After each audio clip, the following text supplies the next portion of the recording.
اگر اللہ نے آپ میں کوئی اچھی بات رکھی ہے، کسی نیکی کی توفیق دی ہے، تو اس کا بھی استحضار کرنا چاہیے۔ استحضار کا مطلب اس کے بارے میں ہمیں سوچنا چاہیے، اس کی ہم قدر کریں، اس پہ اللہ کا شکر ادا کریں۔ یہ نہ دیکھیں سب روزے رکھنے تو ہم نے رکھ لیا تو کیا ہو گیا، بھائی سب کا نہیں پتا، ہم تو نالائق ہیں یار، سب تو بہت نیک ہیں، وہ تو رکھ سکتے ہیں، ہم جیسے نالائق کو اللہ نے توفیق، میرا جو اللہ سے معاملہ ہے مجھے کیا پتا آپ کا کیا معاملہ ہے، میں تو اپنا معاملہ دیکھوں گا۔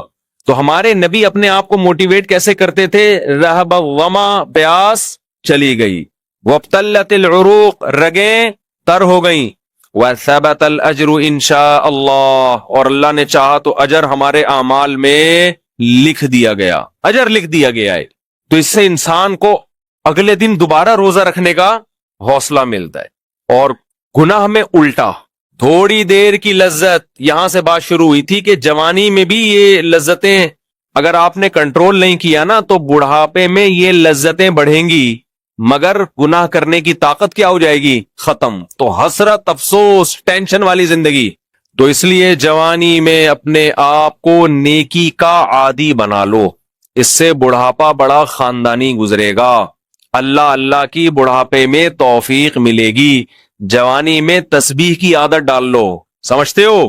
نہیں آ رہی سمجھ میں؟ جوانی میں کیا عادت ڈال لو؟ تسبیح کی۔ نبی صلی اللہ علیہ وسلم نے فرمایا، صحیح بخاری کی آخری حدیث، کلیمتانی خفیفتانی علی اللسان ثقیلتانی فی المیزان حبیبتانی الی الرحمن سبحان اللہ وبحمدہ سبحان اللہ العظیم۔ دو کلمات زبان پہ بہت ہلکے، ترازو میں بہت بھاری، اور رحمان کو بہت محبوب۔ ایک سبحان اللہ وبحمدہ، دوسرا سبحان اللہ العظیم۔ یہ آپ نے اگر جوانی میں اپنے آپ کو ذکر کا عادی بنا دیا، بڑھاپا بڑا اچھا گزرے گا۔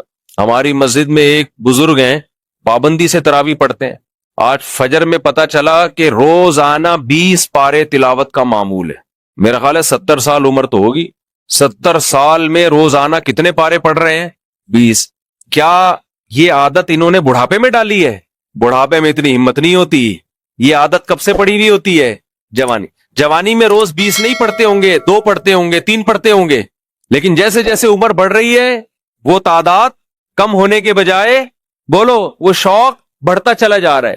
عین ممکن ہے کچھ دنوں کے بعد یا چند سالوں کے بعد صحت اجازت نہ دے، عین ممکن ہے، لیکن شوق تلاوت کا کم ہونے کے بجائے بڑھے گا، اور اللہ اجر کس پہ لکھے گا؟ شوق پہ۔ حدیث میں آتا ہے کسی کا کوئی معمول تھا، صحت خراب ہونے کی وجہ سے معمول چھوٹ گیا تو اللہ اس کے اعمال میں وہ نیکی لکھتے رہتے ہیں۔ جیسے کسی نے ہمیشہ رمضان میں روزے رکھے ہوں، بڑھاپا آ گیا، شوگر، بیماریوں کی وجہ سے روزہ نہیں رکھ پا رہا، تو اب یہ تھوڑی کہ اللہ اس کا اجر ضائع کریں گے، اللہ کہیں گے تو نے ہمیشہ رکھے ہیں، اب مجبور ہے تو میں تیرے اعمال میں روزے لکھتا چلا جاؤں گا میں۔ تو آج آپ نے اپنے آپ کو، میرے بھائی، اللہ کا تھوڑا تھوڑا اللہ کا ذکر کی عادت ڈالو۔ میں نہیں کہہ رہا آپ سے زیادہ نہیں ہوتا تو وحشت نہ تھوڑا کر لو، آج تھوڑا کرو گے، کل اس تھوڑے میں ایسی لذت ہوگی کہ اللہ اس مقدار کو بڑھا دے گا۔ حدیث میں آتا ہے سبحان اللہ والحمد للہ ولا الہ الا اللہ واللہ اکبر، یہ کلمات احب الی اللہ مما طلعت الشمس، او کما قال صلی اللہ علیہ وسلم۔ سورج جن چیزوں پہ طلوع ہوتا ہے، ظاہر ہے سورج تو پوری دنیا پہ طلوع ہوتا ہے، ان تمام چیزوں میں اللہ کو سب سے زیادہ محبوب یہ کلمات ہے۔ اور دیکھو اس میں اللہ کا کوئی فائدہ نہیں ہے، اللہ کی آپ حمد و ثنا کریں، اللہ کا کوئی فائدہ نہیں ہے۔ اللہ یہ چاہتے ہیں میرے بندے اپنی زبان سے میرا نام لیا کریں، اللہ کو اس بات کی خوشی ہوتی ہے۔ ہمارے حضرت ایک شعر پڑھا کرتے تھے، یہ جو اہل اللہ ہوتے ہیں نا، ان کو ذکر کی بڑی عادت پڑ جاتی ہے، بار بار اللہ کا نام لیتے لیتے نا، شروع میں تو انسان کو عادت نہیں ہوتی، جب نام لیتا ہے بار بار ذکر، تو پھر اس کا ٹائم اللہ کے ذکر کے بغیر پاس نہیں ہوتا، پھر اس کو ایک کمی محسوس ہوتی ہے۔ کسی کو چائے کی عادت پڑ جائے، چرس کی عادت پڑ جائے، سگریٹ کی عادت پڑ جائے، نہیں ملے تو تڑپتا ہے نا۔ تو جس کو ذکر کی عادت پڑتی ہے نا، اس کو جب ذکر کا ٹائم نہ ملے تو اس کا دل پریشان ہوتا، اس کو اللہ کے نام میں ایک چسکا آنے لگتا ہے۔ لیکن یہ پہلے دن نہیں ہوگا، عادت ڈالنی پڑے گی۔ تو روز آنا اس کا معمول بنا لیں، 100 دفعہ صبح، 100 دفعہ شام، تسبیح کا معمول بنا لیں۔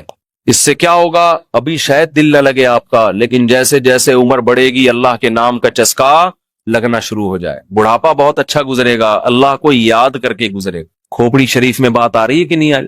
اور اگر ہر وقت دنیا کے تذکرے کرتے رہے نا، ہر وقت ویڈیو گیم لے کے بیٹھے ہوئے، پب جی کھیل رہے ہیں، سانپ والا اب تو سانپ والا ختم ہو گیا، اب آ رہا ہے سانپ والا، نوکیا میں آتا تھا سانپ لمبا ہوتا جا رہا ہے، اس کو پتہ نہیں فضول ٹائم ویسٹ کر رہے ہو۔ ہم پریشان ہوتے ہیں یار، ہمارے پاس کاموں کو نمٹانے کا ٹائم نہیں ملتا، ہم تو چاہ رہے کاش یہ دن 24 گھنٹے کے بجائے 48 گھنٹے کا ہو جائے، اور لوگ کیا کر رہے ہیں کہ وہ باقاعدہ ارادہ کر کے ضائع کر رہے ہیں ٹائم۔ ہمارے تو کام نہیں نمٹتے، جب ہم رات کو سونے کے لیے لیٹتے ہیں تو کہتے ہیں یار آج کا دن بھی گزر گیا اور کام ویسے کے ویسے ہی، اور ادھر باقاعدہ ارادہ کر کے جو ہے نا ٹائم ضائع کیا جا رہا ہے کہ چلو ٹائم ویسٹ کرتے ہیں۔ ایسی چیز میں ٹائم گزر جائے نا جو ذہنی تفریح کا ذریعہ بنے تو بھی ٹھیک ہے، گپ شپ لگا لو دوستوں کے ساتھ بیٹھ کر، یہ کیا ہے یار دماغ کو خام خا تھکا رہے ہو بیٹھ کے۔ تو اگر پب جی کھیلنے کی عادت ڈال لی تو جاؤ گوروں کا بڑھاپا دیکھو، اولڈ ہاؤس میں بڑھاپے میں سنوکر کھیلتے ہیں، کیرم بورڈ کھیلتے ہیں، لڈو کا نہیں مجھے پتا، یہ چیزیں کھیل رہے ہوتے ہیں بڑھاپے میں، اور ہمارا بوڑھا بڑھاپے میں ایک ایک دن میں 20 پارے ختم کر رہا ہے، سمجھتے ہو کہ نہیں؟ وہ نماز میں دل بہلا رہا ہے، وہ تہجد میں اس کا ٹائم گزر رہا ہے، کوئی ویڈیو نہ بنائے، لکھا ہوا ہے نا۔ تو یہ کیسی عجیب بات ہے، آپ جائیں وہاں، ایک صاحب نے مجھے کہا کہ میں نے یورپ میں بڈھی عورتوں کو دیکھا، بڈھی عورتیں 5-6 بڈھی عورتیں بیٹھی ہوئی اور جوا کھیل رہی ہیں، تاش کھیل رہی ہیں۔ کہہ رہے مجھے یاد آیا یار ایک ہماری بوڑھی ہیں، ہماری بوڑھی عورتیں مصلے پہ بیٹھی ہوتی ہیں، اللہ اللہ کر رہی ہوتی ہیں، آخری وقت اللہ کا نام لے کے گزار رہی ہوتی ہیں، اور ایک ہی بڈھیاں ہیں اور کیا کھیل رہی ہیں؟ تاش کے پتے۔ اچھا لگتے ہیں بڑھاپے میں یہ؟ ہمارے بوڑھے کو دیکھو، آدمی کا دل چاہتا ہے اس سے دعا کروائے کہ بابا جی میرے بھی سر پہ ہاتھ رکھ لو۔ جو تاش کھیل رہی ہو بیٹھ کے اس بڈھی سے دل چاہے گا؟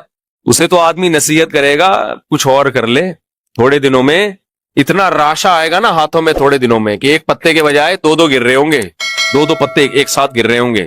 تو اس لیے کارآمد بنا لو، کچھ تھوڑا بہت اللہ کا نام لے لیا۔